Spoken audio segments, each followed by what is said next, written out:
a optar pela fase GLM porque é a fase mais importante da banda, né? Acho que estou até respondendo por você. Não foi só uma escolha estética, mais ou menos, cara. Histórico e emocional. Mais ou menos. Deixa eu te dizer, quando eu comecei, eu não tinha muitos... Eu tento, quando eu escrevi outros livros depois, sobre adoção, sobre outros temas. Eu nunca começo com as coisas muito abertas, não, cara. Eu vou pesquisando, eu consigo segurar a minha ansiedade.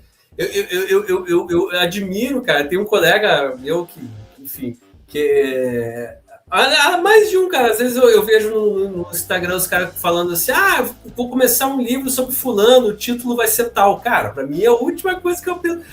Quando eu começo a pesquisa, eu fico pensando, pô, de repente eu nem vou escrever mais sobre o fulano. Começar a pesquisar, eu vou entrar em outra, sabe? Então, quando eu entrei, tinha esse foco, assim. Era Engenheiros do Havaí. Tá? Era isso, né? Uma biografia dos engenheiros. Então você não podia escapar porque eu tinha compromisso com a editora. Tá? E outra que eu tinha um tempo para fazer. Eu não me lembro quanto tempo era, mas acho que era, sei lá, 1 ano. Acho que dava um pouquinho menos de 1 ano. Enfim, 10 meses, sei lá, era uma coisa assim.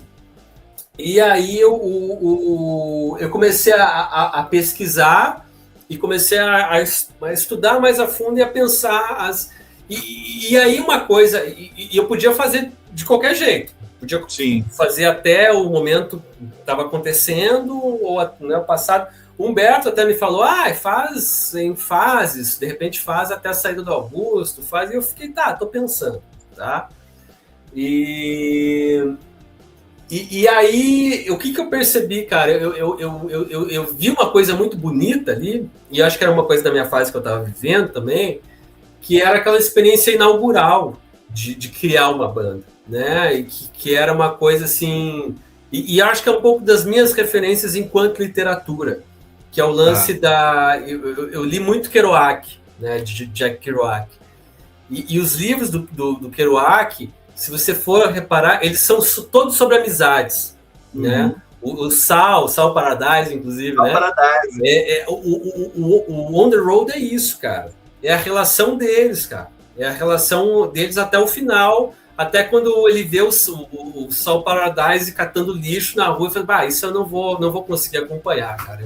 A nossa viagem termina aqui, sabe?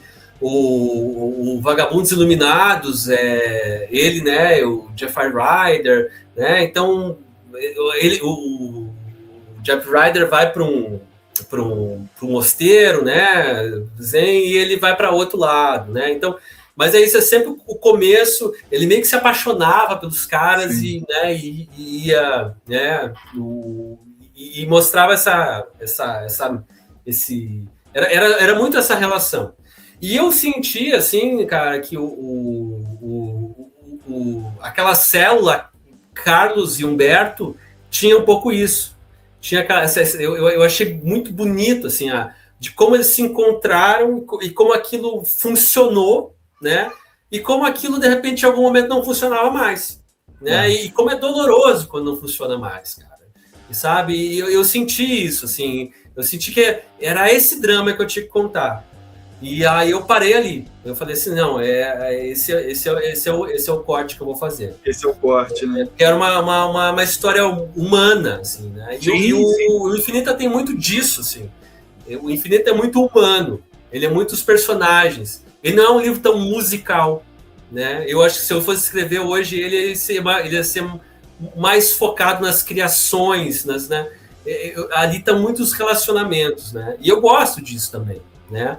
Mas foi isso que estava vendo. E eu senti isso, assim, é um pouco essa história do encontro, né? Primeiro com o Maltz, com o Augusto, né? E esse rompimento, é isso, né? Até quando a gente consegue levar uma amizade, até quando a gente consegue, né? No meio de relações que são relações criativas, que são relações profissionais, que são relações comerciais, que são relações cotidianas, né? Até quando isso, né? Até quando isso se mantém, né? Então, eu achei muito bonito isso, assim, e a história do Infinito é um pouco isso. Pode crer. Muito bom. Eu queria entrar num ponto com você que que me interessa muito como jornalista, obviamente, né? Que é aquela coisa assim, o leitor nem sempre imagina o volume do material que fica pelo caminho, né? Entrevistas, 1000, fontes, centenas, histórias incríveis e episódios que não cabem na edição final. Você chegou a contar isso comigo, né? Que o livro estava muito maior na primeira versão dele, você teve que sair cortando e tal. Qual foi a história mais surpreendente, ou quais as histórias que você possa contar aqui mais surpreendentes que você apurou e que acabou ficando fora do livro? Cara, teve histórias. Eu acho que a gente já falou até, né? Quando a gente fez live fechada, história sobre o Japão, né? Que não foi muito falado e tudo. E foi um momento bem complicado, assim. Foi uma ida para o Japão, em que o contratante, no meio do processo, se deu conta de que não era uma banda que ia encher, né, aquele espaço, né? E a família desse cara ficou muito chateada com ele, que é uma, sabe, família de japonesa e tudo, então teve um processo de cobrança muito complicado ali e tal, muito agressivo, e não os músicos, né? Mas a equipe teve que, de alguma maneira, conter isso e ajudar, né, no meio do processo né, eu não estou detalhando muito, até porque eu nem posso, por conta disso, eu teria que viajar para o Japão para eu ouvir o outro lado e poder falar mesmo, assim. Mas eu acho que essa é uma história que eu acho que valeria a pena, que enfim, eu não tinha como. Eu ouvi alguns lados, mas não tinha como eu acabei não divulgando. Acho que é uma passagem muito, muito interessante, assim. Tem histórias, cara, comisinhas, assim, né, namorados, então eu não posso falar, coisa que eu não vou, né, é a coisa que mais dá problema, cara, em biografia é essa, sabe, né, falar de vida, né. E outras coisas, assim, uma coisa que eu acho que poderia render outros livros e tudo mais, e que eu já vi até algumas pessoas falando assim, eu queria que tivesse mais isso e tal, que é a vivência que... Aí não é uma coisa que eu pesquisei que ficou de fora, mas uma coisa que eu gostaria de ter pesquisado, não consegui tanto, que foi a vivência no Rio. Né? Eu fui para o Rio, eu fiquei alguns dias lá, entrevistei um monte de gente e tal, mas eu não vivi no Rio de Janeiro, é diferente, sim, sabe? Sim. Então, assim, eu gostaria de entender mais como é que foi essa vida, assim, né? Então eu não consegui levantar tanto. E é justamente uma época que eles estavam mais famosos e tal, né? Então essas questões mais cotidianas da vivência no Rio e tudo, isso eu gostaria de ter. E acho que alguém vai poder pegar isso no futuro, ter um pouco mais essa... Ou não sei também, porque era um período que a banda já estava mais nuclearizada, né? Tava cada um num canto, né?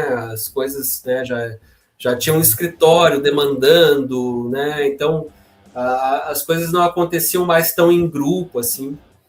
Mas, enfim, eu acho que sei lá, algum carioca, alguém que mora mais tempo no Rio e que vive hoje no Rio, eu acho que conseguiria fazer diferente isso. Sim, e eu gostaria de ler, gostaria de saber, assim. Seria interessante. Qual foi a história mais surpreendente que você apurou e optou por não usar, por achar que ela poderia desequilibrar a narrativa ou gerar uma leitura enviesada da banda? Teve algum caso assim? Algum relato, né? Eu acho que tudo que eu consegui colocar tudo, assim, não teve, sinceramente, não. Eu lembro desse episódio do Japão que eu realmente abri mão de contar, assim, mas não não teve nada assim que... Entendi. Entendi, não. Tudo, sabe, consegui, assim, de alguma maneira, e nunca tive veto também. Nunca tive, não pode falar sobre tal coisa. Muito tranquilo. Um período dessa fase deles, né, é o lance do desgaste ali, o show do Bem Brasil e não sei o quê, aqueles... como é que é? No Tom Augusto, né? Essas Sim. coisas que aconteceram Acorda Augusto. Acorda Augusto, no Tom, por favor. São meio chatos. Em algum momento você sentiu que precisava proteger a banda aí, com algumas aspas, a história, porque para a leitura não ficar muito sensacionalista por conta desses episódios? Cara, foi super difícil isso, assim. Foi super difícil porque, assim, eu precisava contar isso, cara. Eu não tinha como abrir mão, sabe? Eu acho que faz parte da história. E eu não sei o que aconteceu, cara. Humberto é muito curioso, assim, você conversar, entrevistar Humberto, que sempre parece que são pessoas diferentes. Às vezes você vai conversar com o Humberto no dia, parece que é uma pessoa, parece que é outra, sabe? E teve um dia que eu fui lá e ele estava super aberto, começou a falar sobre Augusto, sabe? E sobre esse fim. E a gente falou horas sobre isso. Ele abriu tudo, falou tudo, assim, sabe? Tranquilamente, assim. E de uma maneira muito... que eu sentia muita verdade, assim. E perguntava, não tinha... sabe? Enfim. E eu me lembro que aí a gente conversou bastante, tal, fui para casa e falei, caramba, assim, fiquei até impressionado. E ele depois mandou um e-mail. Eu falei, cara, pensa bem nas coisas que eu te falei, porque... Ele falou, eu não quero que respingue nada de mal para Augusto. Não sabe que ele entenda nada mal, assim, e tal. E daí eu falei, olha, eu entendo, mas é uma coisa que eu vou precisar falar. E essa é uma das histórias da banda. Né? Não é a história da banda. Essa é uma das histórias, é um episódio. Né? E a gente não pode fingir que ele não aconteceu. Mas é um episódio. Né?